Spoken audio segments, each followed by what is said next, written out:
नमस्कार।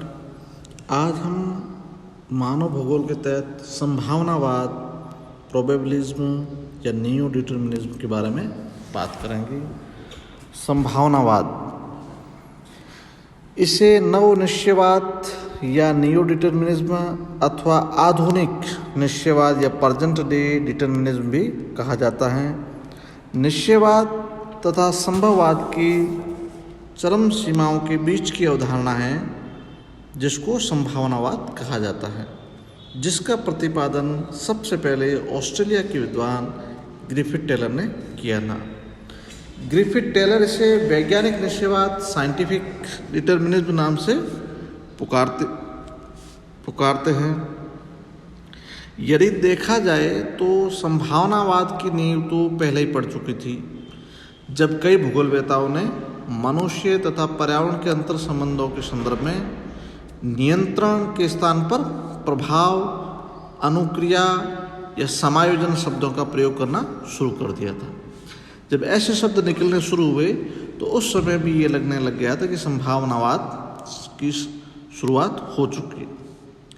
टेलर ने 1920 के दशक में ये बताया कि ऑस्ट्रेलिया में जो कृषि अधिवास की सीमाएं उसको वर्षा जैसा भौतिक पर्यावरण के तत्व प्रभावित करते हैं, लेकिन उस समय इस पर कोई विशेष ध्यान नहीं दिया गया।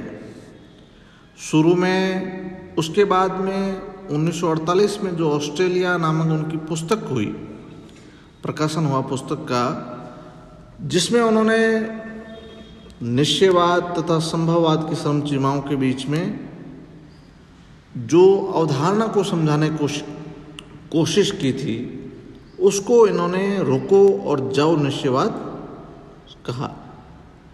अब उस समय उन लोगों का ध्यान गया, जब 1948 में उनकी पुस्तक हुई प्रकाशित, तो भूगोल के विद्वान थे, उन्होंने इस पुस्तक से समझा कि इस बुक में उन्होंने ये बताया है कि स्टॉप एंड गो डिटर्मिनिज्म वाक्यांश का प्रयोग किया है।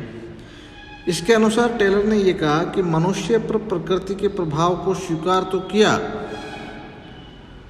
परंतु साथ यह तर्क दिया कि मनुष्य अपनी दक्षता, मानसिक क्षमता तथा विज्ञान एवं प्रौद्योगिकी के विकास के आधार पर अपनी आवश्यकताओं के अनुसार प्रकृति का उपयोग भी कर सकता है और वो बदल भी सकता है। उन्हीं के शब्दों में यदि बात करें तो उन्होंने लिखा कि मनुष्य किसी भी देश के विकास की गति को तेज कर सकता है, धीमी कर सकता है या उसे अवरुद्ध कर सकता है, परंतु यदि वह बुद्धिमान है तो उसे प्रकृति द्वारा दर्शाई गई दिशा से दूर नहीं जाना चाहिए।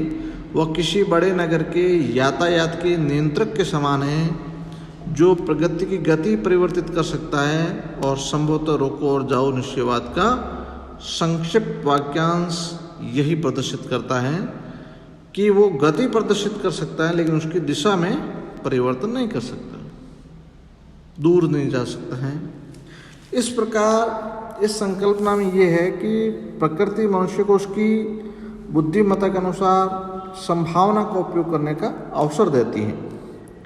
यदि मनुष्य चतुर है तो प्रकृति के कार्यक्रमों का अनुसरण करता है। यदि वो मूर्खतापूर्ण व्यवहार कर रहा है तो इस आधार पर पर्यावरण द्वारा निर्धारित जो सीमा है उसमें मानव सर्वोत्तम संभावना को चुन सकता है। टेलर इसे चतुर और मूर्ख के बीच की चयन करने की अनुमति देते हैं। उनमें से जो सही है वो गलत है, वो मनुष्य पे निर्भर है, और प्रकृति केवल संभव और असंभव की संभावनाएं देती है। टेलर के अनुसार किसी भी पर्यावरण द्वारा किए जाने वाले अवसर समान नहीं होते हैं। कुछ मानव से कुछ प्रयास भी मांग सकते हैं प्रकृति, और कुछ के लिए निरंतर संघर्ष की आवश्यकता रहती है। कुछ अधिक उत्पाद होते हैं तो कुछ कम उत्पाद देते हैं। इस प्रकार टेलर के अतिरिक्त अनेक भूगोलवेताओं ने भी नव निश्चयवाद की संकल्पना को माना और उसके विकास में योगदान दिया।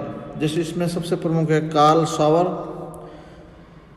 इन्होंने भी नव निश्चयवाद को मानते हुए कहा कि प्रकृति तथा मनुष्य के बीच में समायोजन की प्रधानता दी है, एडजस्टमेंट की। और OH के स्पेट के अनुसार नवनिश्चयवाद कुछ भी नहीं है। ये निश्चयवाद तथा संभववाद की चरम सीमाओं के बीच का दर्शन है। और स्पेट ने तो इसको नवनिश्चयवाद को प्रसंभववाद का शब्द देकर और अधिक उपयुक्त मान लिया इसको। इसके बाद में यदि सारांश में इसकी बात की जाए तो मनुष्य तथा पर्यावरण के संबंधों को स्पष्ट करने के लिए पारिस्थितिकी इकोलॉजिकल अप्रोच सबसे उत्तम अप्रोच है। मनुष्य तथा पर्यावरण दोनों ही पारिस्थितिकी के अभिन्न अंग है। मनुष्य तथा पर्यावरण के संबंध आपसी अंतरक्रिया तथा रूपांतरण पर आधारित है। इस संदर्भ में प्रोफेसर मुनीश रज्जा ने कथन बहुत महत्वपूर्ण है। उन्होंने अपने विचार व्यक्त करते हुए प्रकृति को मानवीय रूप देने की आवश्यकता है और there is need to humanise nature. हम अमानवीय प्रकृति तथा अप्रकृतीय मानव की कल्पना नहीं कर सकते। We can not think of a non humanise nature and non natural man.